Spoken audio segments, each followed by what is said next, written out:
এই নতুন রাজনৈতিক দল গঠনে তারা ব্যস্ত রয়েছেন, কিন্তু জনগণের যে আকাঙ্ক্ষা আসিয়া হত্যাকাণ্ড এর পরবর্তীতে আমরা দেখেছি বরগুনায় একজন কিশোরীকে ধর্ষণ করা হয়েছে এবং সেই কিশোরীর পিতা যখন থানায় যে মামলা দায়ের করতে গিয়েছেন তখন তাকে কুপিয়ে হত্যা করা হয়েছে। আমরা 11 তারিখ মশাল মিছিল করে আজকের এই কর্মসূচির আমরা ঘোষণা করেছিলাম, কিন্তু আমরা দেখেছি যে আমরা কর্মসূচি ঘোষণা করবার পর থেকে একটি উগ্রবাদী গোষ্ঠী আমাদের এই কর্মসূচিকে নস্যাৎ করবার জন্য, আমাদের এই ধর্ষণ বিরোধী আন্দোলনকে ভিন্ন খাতে প্রবাহিত করবার জন্য তারা নানা ধরনের চক্রান্ত করে আসছে। আমরা দেখেছি যে পতিত স্বৈরাচার আওয়ামী লীগ তারাও এই ধর্ষণ বিরোধী আন্দোলনকে ব্যবহার করে তারা পুনর্বার ক্ষমতায় যে পুনর্বাসন, সেই পুনর্বাসনের স্বপ্ন দেখছেন।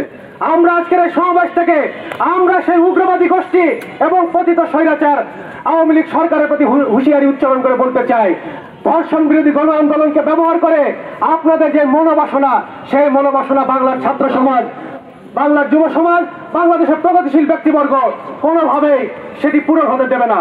সংগ্রামী বন্ধুগণ, আপনারা আমাদের যে আজকের এই সমাবেশের যে লিখিত বক্তব্য, সেই লিখিত বক্তব্য আপনারা শুনেছেন। আমাদের যে দাবি দেওয়া, সেই দাবি দেওয়া আপনারা জেনেছেন। গত 7 মাসই নয়, আমরা সেই আওয়ামী লীগ সরকার সহ বিগত সময়েও সেই হত্যা ধর্ষণের যে বিচার, যে ধর্ষণের ঘটনা ঘটেছে, যে হত্যার ঘটনা ঘটেছে, গুমের ঘটনা ঘটেছে, সেইগুলোর আমরা সুষ্ঠু বিচার চাই। আজকের এই সমাবেশ থেকে আমরা সকল হত্যাকাণ্ড, ধর্ষণ, নিপীড়নের বিচার আমরা দাবি করছি। সাগর রুনি হত্যাকাণ্ডের বিচার এখনো পর্যন্ত আমরা পাই নাই। বারংবার যে চার্জশিট, সেই চার্জশিট জমা দেওয়ার তারিখ পিছিয়েছে, কিন্তু ন্যায় বিচার এখনো পর্যন্ত প্রতিষ্ঠা হয় নাই। আমরা দেখেছি যে ক্যান্টনমেন্টের তনুকে হত্যা করা হয়েছে। আপনারা ছাত্র ইউনিয়নের সাবেক নেতা, তাকে ধর্ষণ করে হত্যা করেছিল ছাত্রলীগের নেতারা, সেই তেজগাঁও কলেজের সভাপতি রবিন, সেই ঘটনার বিচারও আমরা এখনো পর্যন্ত পাই নাই। আমরা দেখেছি বসুন্ধরা গ্রুপের যেই এমডি আনভির কর্তৃক মুনিয়া হত্যা, সেই বিচারও কিন্তু আমরা এখনো পর্যন্ত পাই নাই।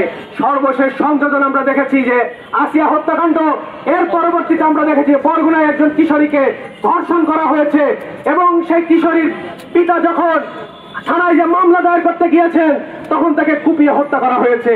সংগ্রামী বন্ধুগণ, আমরা যখন ব্যর্থ স্বরাষ্ট্র উপদেষ্টার অপসারণ দাবি করছি, তখন একটি স্বার্থান্বেষী মহল আমাদেরকে নানাভাবে একটা দেওয়ার চেষ্টা করছে।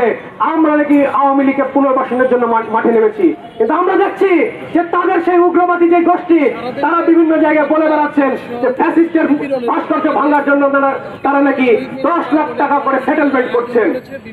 আজকে আমরা বলতে চাই, এই যে মব সন্ত্রাস চলছে 5ই আগস্টের পর থেকে, সেই মব সন্ত্রাস বন্ধ করতে হবে।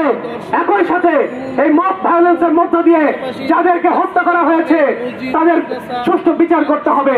চট্টগ্রামে আমরা দেখেছি ইসকন নেতা চিন্ময় দাসকে গ্রেপ্তারকে কেন্দ্র করে চট্টগ্রাম কোর্ট প্রাঙ্গণে আইনজীবী সাইফুল ইসলাম আলিফকে হত্যা করা হয়েছে।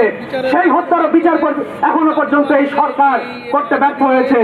জুলাই আগস্ট অভ্যুত্থানের পরে জনগণের চাওয়া অনুযায়ী এই অন্তর্বর্তীকালীন সরকার ক্ষমতায় এসেছে, কিন্তু ক্ষমতায় আসার পরেও তাদের যে অগ্রাধিকার হওয়ার কথা ছিল এই জুলাই আগস্ট হত্যাকাণ্ডের বিচার করা, আহত ব্যক্তিদের সুচিকিৎসার ব্যবস্থা করা এবং শহীদ পরিবারের যথাযথ পুনর্বাসন করা, সেই কোন কার্যক্রমে কিন্তু আমরা এই অন্তর্বর্তীকালীন সরকার থেকে পাই নাই।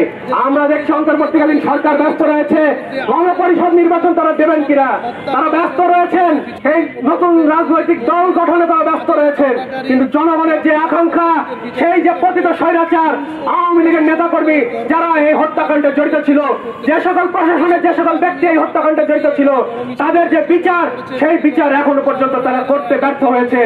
আমরা অবিলম্বে এই সমাবেশ থেকে সেই হত্যাকাণ্ড, জুলাই আগস্ট হত্যাকাণ্ডের বিচার তা অবিলম্বে শুরু করবার জন্য এই সরকারের প্রতি আহ্বান জানাচ্ছি।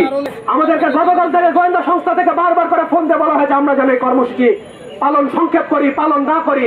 আমরা বলতে চাই, ভয়ভীতি দেখিয়ে, হামলার ভয় দেখিয়ে আমাদের দমিয়ে রাখা যাবে না। রেমিটেন্স যোদ্ধাদের ঢাকায় বিশেষ ছাড়ে রেডি ফ্ল্যাট দিচ্ছে শতভাগ বিশ্বস্ত ও নির্ভরযোগ্য প্রতিষ্ঠান প্রবাসীর সিটি।